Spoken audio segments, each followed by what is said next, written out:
It's the RotoExperts in the morning, and one of my favorite segments every week. We get to talk daily fantasy NASCAR. It's the father and son daily fantasy NASCAR segment with Scott and Sean Engel.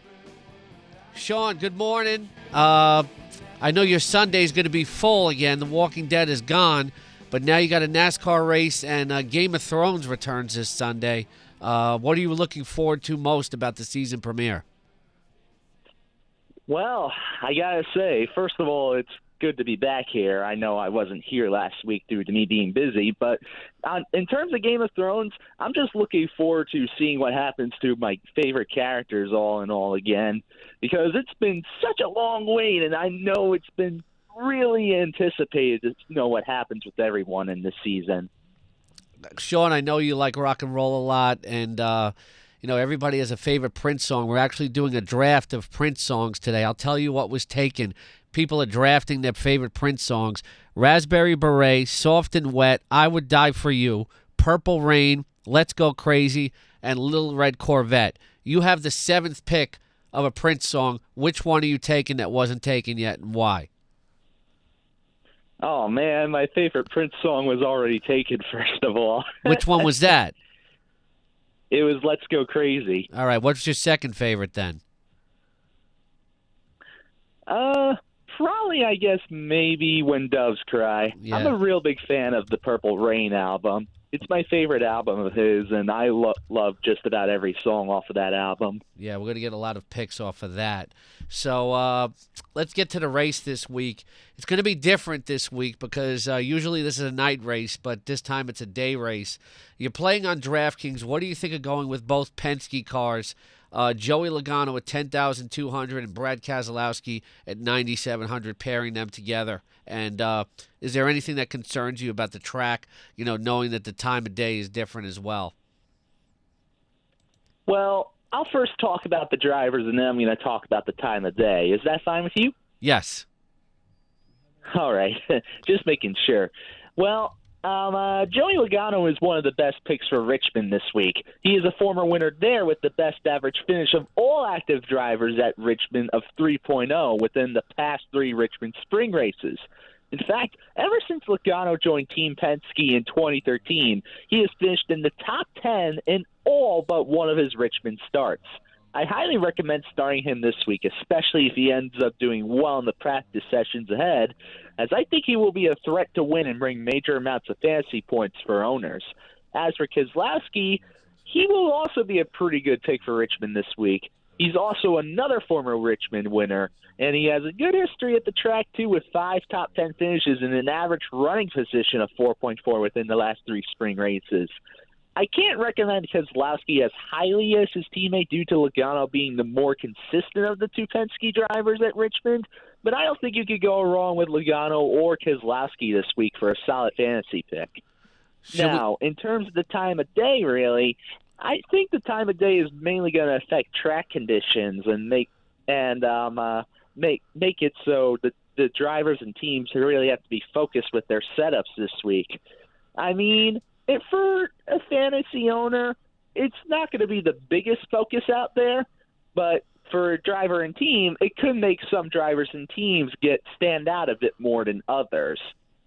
Well, actually, what do you think about day and night races with Richmond? Would you rather watch one during the day or during the night? I'd rather watch it at night. Get your whole day out of the way, and then it gives us a chance to do something else on a Sunday afternoon. But I'll always watch it regardless. To me, I'll just be interesting to see how it affects tire conditions, etc. Should we go with Carl Edwards again this week? Is he going to backflip again? 10,300, and we were watching the race last week, and my wife, your mom, Victoria, said his wife is going to get ticked at him if he keeps flipping because he might hurt himself. Well, he's starting to get up there in age a little bit. I mean, he's still got at least a few good years left before that happens. But, yeah. Anyway, as for him at Richmond, he has a pretty solid history at Richmond as well. He also has won there before and has an average finish of 11.3 within the past 3 spring races at Richmond. Considering his performance so far this season and coming off the victory last week, Edwards might be a strong start, but I would also take a look at his practice speeds before putting him in a lineup since his salary is now a bit on the higher side this week. So I would basically use him as a tournament play unless he really excels in practice. Should we be spending up for Kyle Busch at $11,000? Should I have a plate of M&Ms when we're watching the race this Sunday?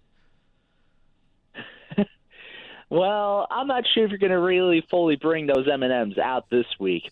I mean, Kyle Busch has been a fantastic performer for fantasy owners this year so far, but I think when it comes to Richmond, he's a bit more of a gamble play in order to actually use due to his high salary.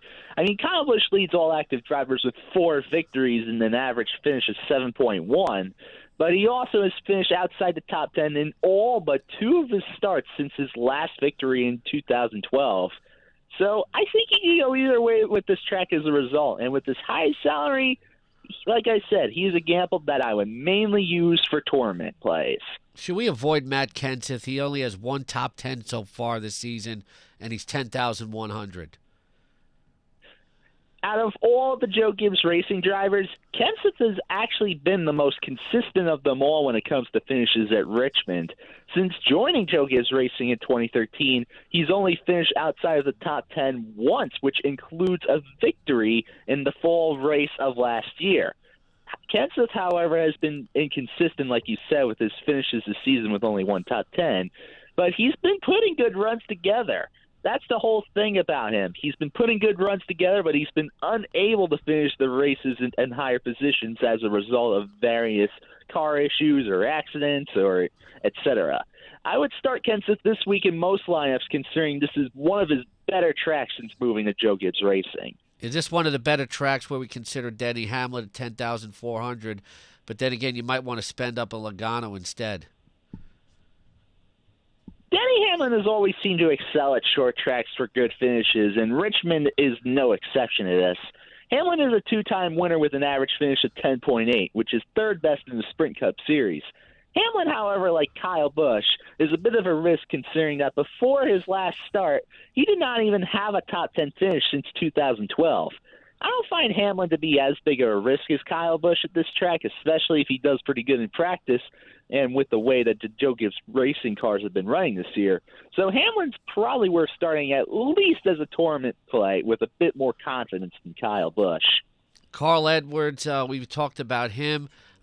He won last week. Chase Elliott, 8,800. He is running really well. Should we just lock him in the lineup this week? And it looks like Jamie McMurray is also good at the price range at 7,900. What do you think of Elliott and McMurray this week? Chase Elliott should indeed be a lock for your lineup this week, despite his salary jumping up to $8,800.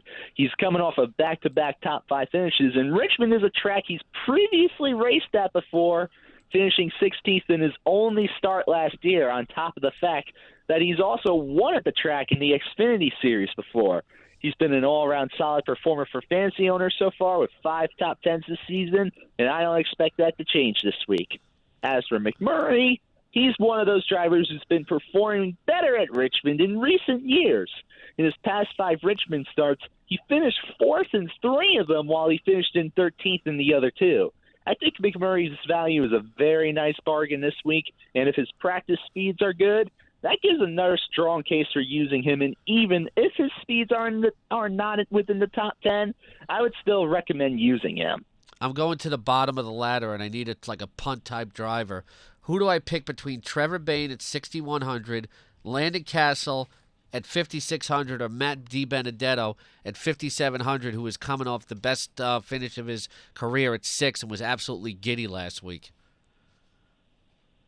Out of those 3 drivers, I like Trevor Bayne the best. He is one of those drivers that is a little bit harder to predict, but you could say that about the other 2 due to the fact, well, DiBenedetto barely has any starts at this track. He's only raced here 2 times. And Castle, he's been, well, inconsistent when it comes to this track. Bayne, however, in his only 2 starts last year, he finished in the top 25, and both were higher positions than he started. He's also coming off a top 5 at Bristol last week, so it's possible he's been gathering potential to be a solid value pick, and he has that momentum going on for him. He can be good for completing a lineup, but watch his starting positions and practice meets carefully before picking him for sure. Otherwise, I would probably go with Di Benedetto. What about Eric Amarola at 6,300 and Clint Boyer, who seems dangerous even at 7,200? Well, Almirola's season so far this year has been very mixed for fantasy owners. However, Richmond is one of Almirola's best performing tracks. He has 6 top 20 finishes and an average finish of 16.4. Also keep in mind that the last time Almirola raced in Richmond, he finished in the 4th position. His salary is very low right now, making him one of the best value picks fantasy owners can pick up this week to complete their lineups. As for Boyer, his season so far has not been very productive for fantasy overs. However, he turned out to be a surprise with his 8th place finish last week at Bristol. This week we come to Richmond, which historically has been a good track for him, but his performance this season, apart from last week, has not been that productive. I think he's going to be a good potential play if he qualifies into a low position, but his salary is still a little too high for my liking, that I would just consider him a bit of a tournament play at this point for his value. All right, then just before we let you go, Sean, Toey Stewart is back, but he is not on the DraftKings roster list yet. I probably would avoid using him. He had a bad season last year. If you're playing like NASCAR Fantasy Live or Yahoo, wait to see how he does. People can follow Sean for more fantasy NASCAR questions on Twitter at SeanMan247, SeanMan247. Sean, you do a lot of video game playthroughs. What's your video game of the week, whether it's old school or new, that people should be playing this week that maybe you'd even have on your channel? Well, one of the games I was actually going to think of playing real soon is a game called Zombie U. It's on the Wii U, and it's basically a zombie-themed game where you play as a survivor in London, and you try to actually survive, rescue people, and all that. You use the gamepad for your inventory screen, and you basically go around and survive.